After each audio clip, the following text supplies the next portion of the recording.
Hello friends, welcome to my channel Baba Shyam study point. Friends, आज मैं आपको इस वीडियो में solution chapter chemistry class 12 exercise problem solve out कराने वाली हूँ। प्रॉब्लम 2.17। तो let's solving our question without any delay.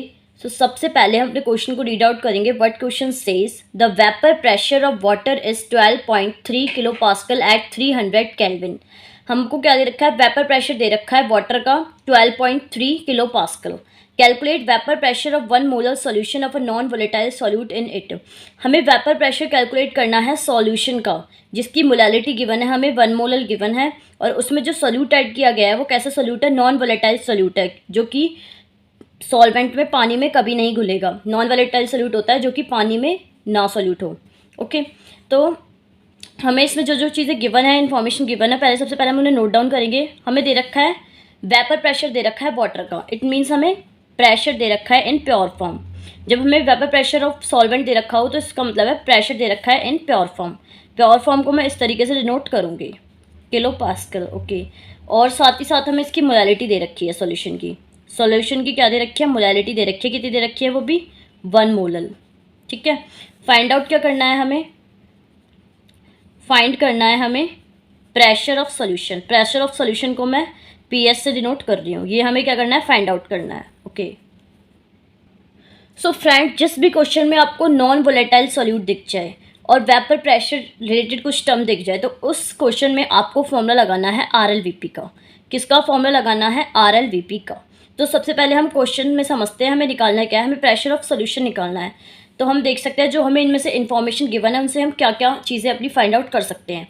तो सबसे पहले जो हमें गिवन है 1 मोलर। तो यहाँ पर 1 मोलर का मतलब है, 1 मोलर मीन्स क्या होता है बच्चों? 1 मोलर मीन्स होता है 1 moles of solute, 1 moles of solute present in 1 kg of solvent। 1 kg of solvent, इसका मतलब ये होता है 1 मोलर का मतलब। क्योंकि जब हम मोलैलिटी का फॉर्मूला अगर हम सॉल्व आउट करके देखें तो मोलैलिटी के फॉर्मूले में हमारे पास क्या होता है? मोलैलिटी के फॉर्मूले में हमारे पास होता है number of moles of solute upon में वेट ऑफ अ सॉल्वेंट। तो इसी तरीके से हमारे पास 1 मोलर का मतलब क्या हुआ? 1 moles of solute present in 1 kg of solvent. तो 1 मोलर से हमारे पास यहाँ क्या क्या इन्फॉर्मेशन निकली? सबसे पहले तो हमारे पास सॉल्वेंट का वेट आ गया। सॉल्वेंट को मैं डिनोट कर रही हूँ, सॉल्वेंट को जो कि हमारा वाटर है उसे मैं डिनोट कर रही हूँ A से, और सोल्यूट को मैं डिनोट करूँगी B से।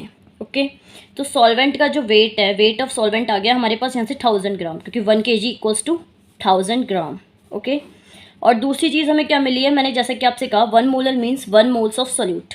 सोल्यूट के नंबर ऑफ मोल्स मिल गए। जो number of moles of solute है हमारे पास वो कितना है? 1 मोल है। कितना है? 1 मोल है। दो इन्फॉर्मेशन हमें इस टर्म से मिल गई है, 1 मोलर टर्म से। ओके, अब हम सबसे पहले RLVP का फॉर्मूला देखते हैं कि relative lowering of vapour pressure में हमारा क्या फॉर्मूला होता है। Relative lowering of vapour pressure का हमारा फॉर्मूला होता है pressure in pure form of component minus में प्रेशर ऑफ सोल्यूशन अपॉन में pressure in pure form of solvent equals to mole fraction of solute. Okay, हमें find out क्या करना है? हमें फाइंड आउट करना है pressure of solution. Pressure of solution में फाइंड आउट करना है। तो इस टर्म की हेल्प से, इस फॉर्मूले की हेल्प से हमें क्या फाइंड आउट करना है? Pressure of solution find out करना है। तो जैसे कि आप देख सकते हैं प्रेशर इन प्योर फॉर्म तो हमारे पास ऑलरेडी क्वेश्चन में क्या था? गिवन था। ऑलरेडी क्वेश्चन में गिवन था, और प्रेशर ऑफ सोल्यूशन में फाइंड आउट करना ही है। साथ के साथ हम अब अपना क्या कैलकुलेट करेंगे? मोल फ्रैक्शन ऑफ सोल्यूट कैलकुलेट करेंगे। तो mole fraction of solute calculate करने के लिए हमें क्या क्या चाहिए? तो सबसे पहले हमें इसके लिए मोल फ्रैक्शन ऑफ सोल्यूट का फॉर्मूला पता होना चाहिए। तो मोल फ्रैक्शन ऑफ सोल्यूट का फॉर्मूला होता है, न्यूमरेटर में आपके पास आएगा number of moles of solute, और डिनोमिनेटर में आपके पास आएगा sum of number of moles of solute plus में number of moles of solvent का सम आएगा, number of moles of solvent और सोल्यूट का सम। ओके, इसके लिए अगर आप देखें मोल फ्रैक्शन फाइंड आउट करने के लिए तो आपके पास number of moles of solute तो हमने निकाल लिया इस वाली इन्फॉर्मेशन 1 मोलर वाली इन्फॉर्मेशन से, लेकिन हमारे पास number of moles of solvent नहीं है। तो इसके लिए हमें number of moles of solvent calculate करने होंगे। तो number of moles of solvent calculate करने के लिए हमें वेट ऑफ सॉल्वेंट चाहिए, साथ ही साथ मॉलिक्यूलर वेट ऑफ सॉल्वेंट भी चाहिए। तो वेट ऑफ सॉल्वेंट भी हमने इससे 1 मोलर वाली इन्फॉर्मेशन से निकाला था, जो कि कितना निकला था? 1000 ग्राम निकला था हमारे पास। और मॉलिक्यूलर वेट ऑफ वाटर हम कैलकुलेट कर सकते हैं इजीली सॉल्वेंट, क्योंकि यहाँ पर हमारा क्या है? वाटर है। हाइड्रोजन का मास नंबर होता है 1 मल्टीप्लाइड बाय 2, प्लस में ऑक्सीजन का होता है 16। तो यहाँ से हमारे पास वाटर का क्या आ गया मॉलिक्यूलर मास 18 ग्राम पर मोल। तो यहाँ से हम 18 पुट कर देंगे। तो यहाँ से हमारे पास जो सॉल्व होने के बाद number of moles of solvent आएंगे वो आएंगे 55.55 मोल्स। अब हम ये सारी वैल्यूज़ यहाँ पुट करेंगे। Number of moles of solute हमारे पास 1 मोल है, अपॉन में number of moles of solvent हमने कितना फाइंड आउट करा है 55.55 प्लस में दोबारा से 1। तो इस वैल्यू को सॉल्व आउट करने के बाद जो हमारे पास मोल फ्रैक्शन ऑफ सोल्यूट की वैल्यू निकल के आएगी वो आएगी 0.0176। यहाँ से हमारे पास मोल फ्रैक्शन ऑफ सोल्यूट की वैल्यू निकल के आएगी। सॉल्व आपको अपना आप करनी है।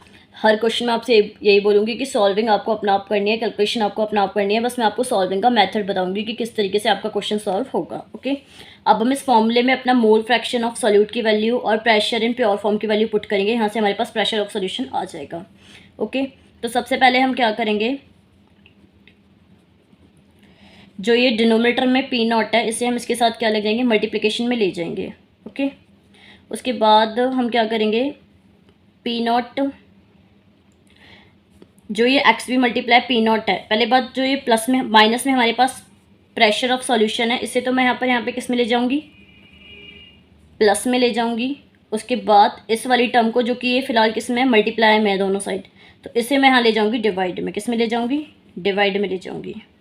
तो इस तरीके से मैं आपका क्या निकालूंगी, फाइंड आउट करूँगी, pressure of solution find out करूँगी। जैसा कि आप देख सकते हैं हमारे पास प्रेशर इन प्योर फॉर्म कितना है 12.3 किलो पास्कल। साथ ही साथ हमारे पास ये मोल फ्रैक्शन कितना निकला है 0.0176 मल्टीप्लाई में प्रेशर इन प्योर फॉर्म दोबारा से 12.3 kilo pascal equals to pressure of solution. तो इस टर्म को सॉल्व करने के बाद जो हमारे पास प्रेशर ऑफ सोल्यूशन निकल के आएगा वो आएगा 12.08 किलो पास्कल। हमने प्योर फॉर्म इन प्रेशर को भी किलो पास्कल में लिया था, इसलिए जो हमारा प्रेशर ऑफ सोल्यूशन निकल के आएगा वो भी किलो पास्कल में निकल आएगा। तो ये होगा हमारा perfect and final answer of this question. Thank you. If you like my solving ways, so don't forget to like, subscribe and share my channel Baba Shyam Study Point. Jai Shri Shyam. Thank you friends.